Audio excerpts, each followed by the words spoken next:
श्री वेंकटेशाय नमः। ॐ श्री वेंकटेशाय नमः। ॐ श्री वेंकटेशाय नमः। ॐ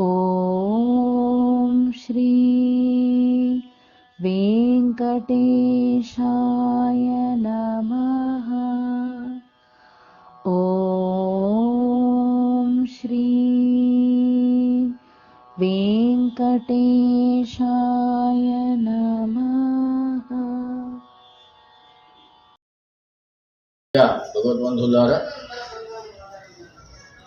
ఈ యొక్క జగద్గిరి గుట్ట కొండపై వేంచేసినటువంటి శ్రీ లక్ష్మీ వెంకటేశ్వర స్వామివారి శ్రీ కళ్యాణం బ్రహ్మోత్సవాలు 53వ బ్రహ్మోత్సవాలు ఇవి. అంటే ఈ దేవాలయం ఇప్పటికి ప్రతిష్టాంతం జరిగి 53 సంవత్సరాలు అయింది. ఇది 53వ సంవత్సరం. ఈ 53వ సంవత్సరంలో మాకు ఎప్పుడైనా సరే మాఘశుద్ధ పంచమి నుంచి ఇప్పుడు స్వామివారి కళ్యాణం నిర్వహిస్తాం. అయితే ఈ సంవత్సరం ఫిబ్రవరి 13, 14, 15 3 రోజులు కూడా స్వామివారి బ్రహ్మోత్సవాలు మహావైభవంగా జరిపించడం జరుగుతుంది. ముందు రోజు అనగా 13/2/2024 మంగళవారం రోజు సాయంకాలం అంకురార్పణతో ప్రారంభమై అంకురార్పణ, స్వస్తివాచనం, వేదపారాయణం, మంత్రపుష్పం, తీర్థప్రసాద వినియోగం, రాత్రి 10 గంటలకు ద్వారబంధనం జరుగుతుంది. తెల్లవారి ఉదయం 7 గంటలకు రాహుతిగా స్వామివారికి నవకలశ స్థాపనం అనగా అభిషేకం, 9 గంటలకు హవనం, 10:30కు ధ్వజారోహణం, మధ్యాహ్నం 12 గంటలకు స్వామివారి కళ్యాణ మహోత్సవం నిర్వహించడం జరుగుతుంది. తెల్లవారి అనగా 15/2/2024 గురువారం స్వామివారి గ్రామోత్సవం అనగా ఊరేగింపు సాయంత్రం 6 గంటలకు ప్రారంభమవుతుంది. తెల్లవారి శుక్రవారం యథావిధి కార్యక్రమాలు జరుగుతాయి. శుక్రవారం రథసప్తమి, ఆ రోజు కూడా విశేషంగా భక్తులు వస్తారు. ఈ 3-4 రోజులు కూడా సుమారుగా 2 లక్షల 3 లక్షల మంది స్వామివారి దర్శనానికి వస్తారు. కాబట్టి ఈ సంవత్సరం కూడా అదేవిధంగా అన్ని ఏర్పాట్లు చేసి మహావైభవంగా స్వామివారి కళ్యాణ మహోత్సవం జరిపించడానికి పాలకవర్గం, దేవాదాయ శాఖ వారు కూడా నిర్ణయించారు. కాబట్టి ఈ సంవత్సరం మహావైభవంగా చూస్తున్నాం. కాబట్టి భక్తులందరూ కూడా అధిక సంఖ్యలో పాల్గొని స్వామివారి దర్శించుకొని తీర్థప్రసాదాలు స్వీకరించాలని చెప్పి కోరుతున్నాం. జై శ్రీమన్నారాయణ. श्री वेंकटेशाय नमः। ॐ श्री वेंकटेशाय नमः। ॐ श्री वेंकटेशाय नमः। ॐ श्री वेंकटेशाय नमः। ॐ श्री జై శ్రీమన్నారాయణ. ఓం నమో వెంకటేశాయ. ప్రియ భగవద్బంధువులారా, అయితే పూర్వం ఈ ప్రాంతానికి జారుడుబండ అని పేరు. ఈ జారుడుబండ అనే ప్రాంతానికి దగ్గరలో ఉన్నటువంటి యొక్క కూకట్పల్లి అనే ఒక గ్రామం. ఆ గ్రామంలో యోగానంద స్వామి అనే ఒక పద్మశాలి అతను సాధువుగా ఉండేవాడు. ఇక్కడ ఏదైనా ఒక ఆలయం నిర్మించాలి అనే ఒక సంకల్పం చేత ఒక చిన్న వెంకటేశ్వర స్వామి యొక్క పటాన్ని పెట్టి ఒక చిన్న మందిరంలాగా గుడిసెలాగా వేసి ప్రతినిత్యం కూడా పూజా కార్యక్రమాలు చేసేవారు. సికింద్రాబాద్ వాస్తవ్యులైన దాసమండి వాస్తవ్యులు శ్రీ మల్గా సోమయ్య పంతులు, సందమ్మ గారు హనుమాన్ టెంట్ హౌస్ అని దాసమండిలో ఉండేది. వారు స్వప్నంలో వెళ్ళి ఈయన పలాని కొండపైన వెలిశారు, మీరు నాకు మందిరం నిర్మించాలి అని చెప్పి వారి స్వప్నంలో చెప్పడం జరిగింది.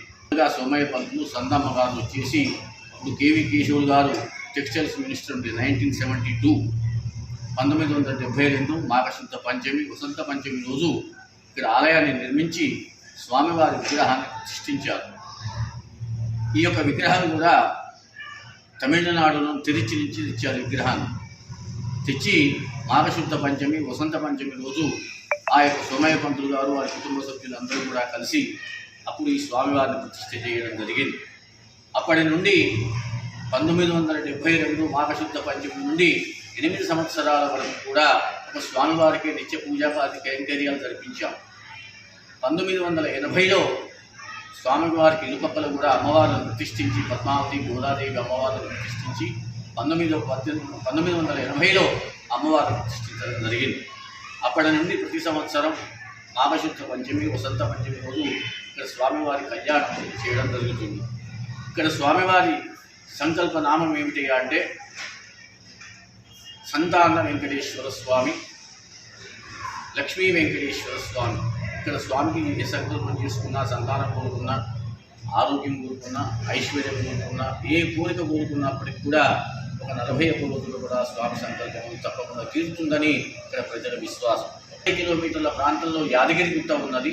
అక్కడికి 60 కిలోమీటర్ల ప్రాంతంలో ఈ గుట్ట ఉన్నది కాబట్టి దీనికి జగద్గిరి గుట్ట అని నామకరణం చేస్తే బాగుంటుందని చెప్పి జగద్గిరి గుట్ట అని నామకరణం చేయడం జరిగింది. ఈ యొక్క దేవాలయం అభివృద్ధి చెందుతూ ఈ యొక్క చుట్టుముట్టు ప్రాంతం అంతా కూడా అభివృద్ధి చెందుతూ భక్తులు విశేషంగా వస్తూ ఈ యొక్క దేవాలయాన్ని అభివృద్ధి చేయాలనే సంకల్పం చేత అందరూ కూడా ఈ యొక్క కొండపైన దృష్టి పెట్టి ప్రతి ఒక్క దేవాలయం నిర్మాణం చేయాలి, అందరూ కూడా ఈ యొక్క దేవాలయాలను అభివృద్ధి చేయాలనే సంకల్పం చేత అందరూ కూడా ప్రతి ఒక్క దేవాలయాన్ని, ప్రతి ఒక్క కులానికి సంబంధించిన దేవాలయాన్ని, ప్రతి ఒక్క స్వామి కూడా ఇక్కడ సుమారు 15 నుండి 15 దేవాలయాలు ఇక్కడ ప్రతిష్ఠ చేశారు.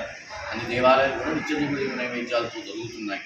కానీ ఈ యొక్క దేవాలయం ఇంకా అభివృద్ధి చెందాల్సి ఉంది. కాకపోతే ఈ దేవాలయానికి దేవాదాయ ధర్మాదాయ శాఖ వారు కొంత సహకారం అనేది నిరాకరిస్తున్నారు. వారికి ఉన్న పరిధిలో వాళ్ళు మంజూరు చేస్తున్నారు.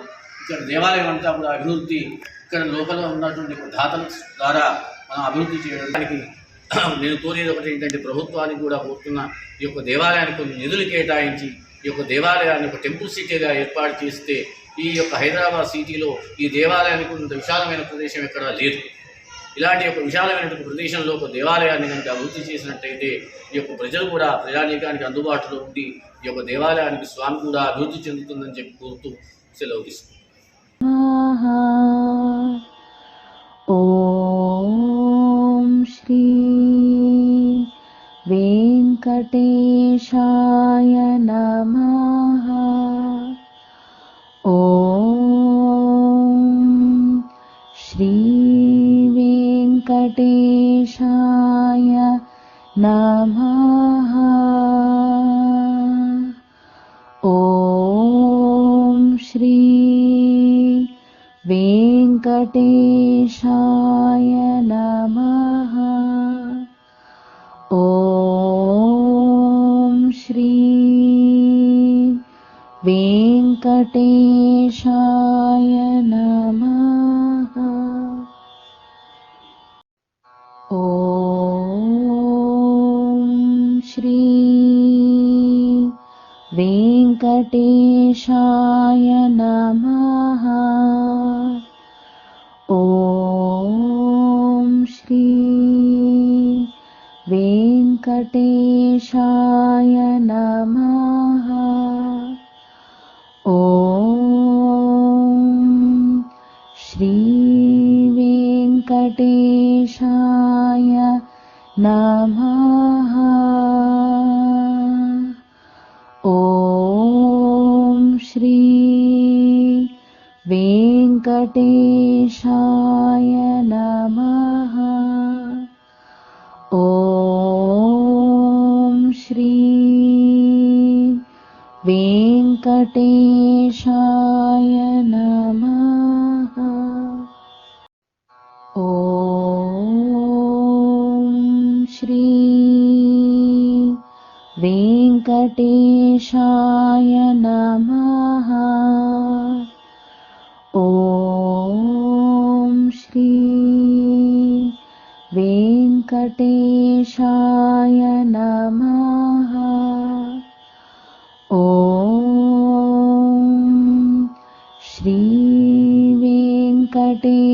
गणेशाय Hi guys, welcome to our YouTube channel Accelerate TV. Please do watch, like, share and subscribe to our YouTube channel.